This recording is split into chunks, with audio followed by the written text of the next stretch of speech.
Gandang hapon mga kalapati. Nagpakain na nga si kalapatids. Pero itong isang ibon natin nasa labas mga kalapati. Gutom mo. Pakainin natin. Ito lagay natin para pumasok oh. Ayan mga kalapati oh. Papasukin na natin oh. Anong oras na? Mag-alas 6 na. Ayun, umano pa. Dumapo pa rito. Papasukin natin. Ayan siya mga kalapati oh. Pasok na dito oh. Papasukin natin, papasok yan. No. Talon. Talon na. Ayan oh. Yung iba kumain na dyan. Ito yung silang pinapakain natin pero magutom pa sila oh. Mararating nga lang natin mga kalapati. Hindi na tayo nagpakawala ng mga alaga natin oh. Ayan mga kalapati oh. Dinagdagan ko yung pagkain nila. Maaga pinakain ko siguro ni kalapatids. Alas 3 ng hapon kasi may pasok siya. Kaya ito magutom pa rin yung mga ibon natin mga kalapati oh. Mukhang uulan na naman.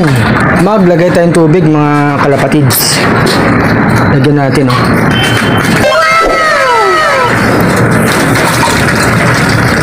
Yan ang binusa kong tubig oh. Para makainom sila. Ito nga yung mga alaga natin oh. Dalawang beses na pakain ngayon ah. Swerte naman ng mga alaga natin. Swerte ni Padrino ah. Ang yabang naman. Ang yabang naman eh. Ibon, Padrino. Ito nga mga kalapati, medyo madilim na. Sa loob natin oh.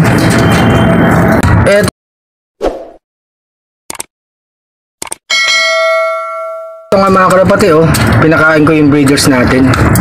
Kasi nagsusubo yan, maganda may stock silang pagkain para masubukan yung mga inakay nila mga kalapati. Naubos yung Integra 3,000 natin, bibili pa lang tayo bukas. Yung mga inakay, madilim na mga kalapati, malalaki na yan oh. Gandang magparis tong ibon natin mga kalapati, magandang linyada. Sana yung mga anak nila may karera natin mga kalapati. Abot sa North yan next year mga kalapati. Ang cute ng mga ibon. Ayun mga kalapati, magsusubo yan. Pag uminom sila maya maya magsusubo ng mga inakay nila yan. Dapat laging may tubig tsaka pagkain mga kalapati. Magandang gabi mga kalapati. Eto nga, madilim na mga kalapati, kararating lang natin. Nagpakain ulit tayo sa mga alaga natin mga kalapati. Enjoy lang sa pag-ibon. God bless ha. Support ka kay Arsulog mga kalapati. Magandang gabi.